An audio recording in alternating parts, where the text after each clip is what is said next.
ಫಲಿತಾಂಶ ಇದೆ 23ನೇ ತಾರೀಕು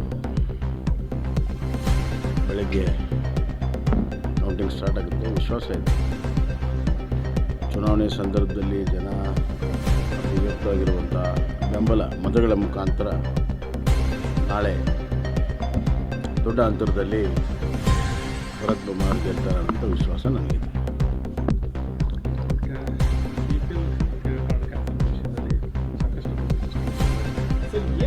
ಇದೊಂದು ಯೂಟರ್ನ್ ಸರ್ಕಾರ. ಯೋಚನೆ ಇಲ್ಲದೆ ನಿರ್ಣಯಗಳನ್ನು ತಗೊಳ್ತದೆ. ಜನರು ಅದರ ಪ್ರತಿರೋಧ ವ್ಯಕ್ತಪಡಿಸಿದಾಗ ಮತ್ತೆ ಹಿಂತಕೊಳ್ತಾರೆ. ತಮ್ಮ ನಿರ್ಧಾರಕ್ಕೂ ಗಟ್ಟಿ ನಿಲ್ಲೋದಿಲ್ಲ. ಮೋಡದಲ್ಲಿ ಸೈಡ್ ತೊಗೊಂಡ್ರು, ವಾಪಸ್ ಕೊಟ್ಟರು. ವಾಪ್ ನೋಟಿಸ್ ಕೊಟ್ಟರು, ವಾಪಸ್ ತೊಗೊಂಡ್ರು. ಅಲ್ಪಸಂಖ್ಯಾತರು 4% ರಿಸರ್ವೇಷನ್ ಮಾಡಬೇಕು ಕಾಂಟ್ರಾಕ್ಟಲ್ಲಿ ಅಂತ ಆಜ್ಞೆ ಮಾಡೋಕ್ಕೆ ಹೋದರು, ವಾಪಸ್ ತೊಗೊಂಡ್ರು. BPL ಕಾರ್ಡು ರದ್ದು ಮಾಡ್ತೀವಿ ಅಂದರು, ವಾಪಸ್ ತೊಗೊಂಡ್ರು. ವಾಲ್ಮೀಕಿ ಹಗರಣ ದುಡ್ಡು ಹೊಡೆದ್ರು, ಮತ್ತು ವಾಪಸ್ ಹಾಕೋದು. ಇದೊಂಥರ ಟೋಟಲಿ ಯೂಟರ್ನ್ ಸರ್ಕಾರ. ದಿಕ್ಕು ದಸೆ ಇಲ್ಲದೆ ನಿರ್ಣಯಗಳನ್ನು ತಗೊಳ್ತಾರೆ. ಬಡವರ ವಿರುದ್ಧ, ರೈತರ ವಿರುದ್ಧ ನಿರ್ಣಯಗಳನ್ನು ತೆಗೆದುಕೊಳ್ತಾರೆ. ಹೀಗಾಗಿ ಈ ಸರ್ಕಾರಕ್ಕೆ ಯಾವುದೇ ರೀತಿಯ ಒಂದು ದಿಕ್ಕೂ ಇಲ್ಲ, ದಶೆನೂ ಇಲ್ಲ, ನಾಯಕತ್ವವಿಲ್ಲ ಅಂತ ಅನಿಸ್ತಾರೆ.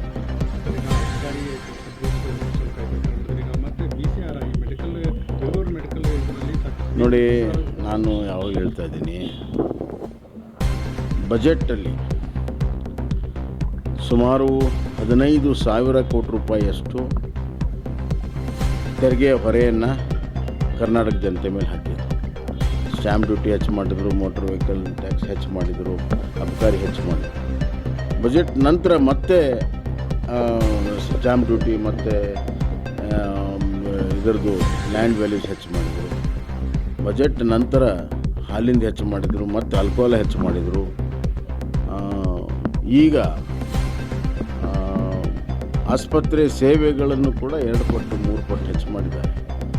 ಯಾಕೆ ಇದು ಮಾಡ್ತಾಯಿದ್ದಾರೆ ಅಂದರೆ, ಸರ್ಕಾರಕ್ಕೆ ಆಸ್ಪತ್ರೆ ಮೇಂಟೈನ್ ಮಾಡಿ ನಡೆಸೋದಕ್ಕೆ ಕೂಡ ದುಡ್ಡಿಲ್ಲ, ಶಾಲೆಗಳಿಗೆ ಪಗಾರ ಕೊಡೋಕ್ಕೂ ಕೂಡ ದುಡ್ಡಿಲ್ಲ. ಹೀಗಾಗಿ ಇದೊಂಥರ ದಿವಾಳಿ ಆಗಿರೋ ಸರ್ಕಾರ ಇನ್ನೇನು ಮಾಡ್ತದೆ.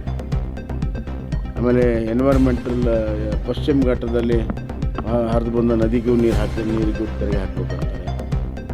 ತೆರಿಗೆ ಒಂದು ಕಡೆ ತೆರಿಗೆ ಹೊರೆ, ಭ್ರಷ್ಟಾಚಾರದ ಹೊರೆ ಮತ್ತು ಈ ಥರದ ಒಂದು ದುರಾಡಳಿತ ಈ ಸರ್ಕಾರ ಇವತ್ತು ನಡೆಸ್ತಾರೆ.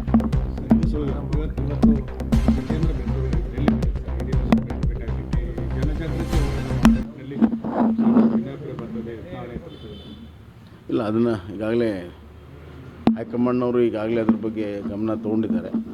ಶೀಘ್ರದಲ್ಲೇ ಒಂದು ಒಳ್ಳೆಯ ನಿರ್ಣಯ ಬರ್ತದೆ. 3 ಕ್ಷೇತ್ರದಲ್ಲಿ 2ರಲ್ಲಿ BJP, 1ರಲ್ಲಿ JDS, ಒಟ್ಟು 3 ಕ್ಷೇತ್ರ NDA ಪಾಲಾಗ್ಬೋದು ಅಂತ ನಿರೀಕ್ಷೆ ಇದೆ. ಬಹುತೇಕ ಕಾಂಗ್ರೆಸ್ ನಾಯಕರು ಏನು ಹೇಳ್ತಾರೆ, ಎಕ್ಸಿಟ್ ಪೋಲ್ ರಿಸಲ್ಟ್ ಉಲ್ಟಾ ಆಗುತ್ತೆ, ನಾವೇ ಗೆಲ್ತೀವಿ 3 ಕಡೆ. ಇಲ್ಲ, ಅವ್ರಿಗೆ ಹಾಗೆ ಇರಬೇಕಲ್ಲ, ನಾಳೆವರೆಗೂ ಹಾಗೆ ಇರಬೇಕಲ್ಲ. ನಾನು ಎಕ್ಸಿಟ್ ಪೋಲ್ ನಂಬಿ ನಾನು ಮಾತಾಡ್ತಾ ಇಲ್ಲ. ನಾನು ಎಕ್ಸಿಟ್ ಪೋಲ್ ನಂಬಿ ಮಾತಾಡ್ತಾ ಇಲ್ಲ. ಎಲ್ಲ ಏಜೆನ್ಸಿಯು ಎಕ್ಸಿಟ್ ಪೋಲ್ ಮಾಡಿಲ್ಲ, ಒಂದೇ ಒಂದು ಏಜೆನ್ಸಿ ಮಾಡಿರೋದು. ಅದರ ಅರಿವು ನಮಗಿದೆ.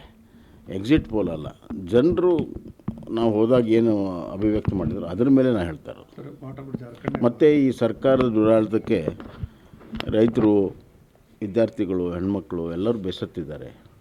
SC ST ಜನ ಮೋಸ ಹೋಗಿದ್ದೀವಿ ಅಂತಂದು ಭಾಳ ಸ್ಪಷ್ಟ ಆಗಿದೆ. ರಿಸರ್ವೇಷನಲ್ಲಿ ಗೊಂದಲ, ಅವರು SCP TSP ಅನುದಾನ ಕಡಿತ ಮಾಡಿರುವಂಥದ್ದು, ವಾಲ್ಮೀಕಿ, ಮೂಡ, ಒಂದೇ 2 ಪ್ರಕರಣ. ಮಹಾರಾಷ್ಟ್ರ ಜಾರ್ಖಂಡ್ನಲ್ಲಿ 2ಕ್ಕೂ ಕೂಡ ಅಲ್ಲಿ NDA ಸರ್ಕಾರ ರಚನೆ ಮಾಡ್ತಿದೆ. ಕಾನ್ಫಿಡೆನ್ಸ್ ಇದೆ. ಮತ್ತಷ್ಟು ಸುದ್ದಿಗಳಿಗಾಗಿ ನೋಡ್ತಾ ಇರಿ ಪಬ್ಲಿಕ್ ನ್ಯೂಸ್ 24x7. ಇದು ಸತ್ಯದ ಧ್ವನಿ.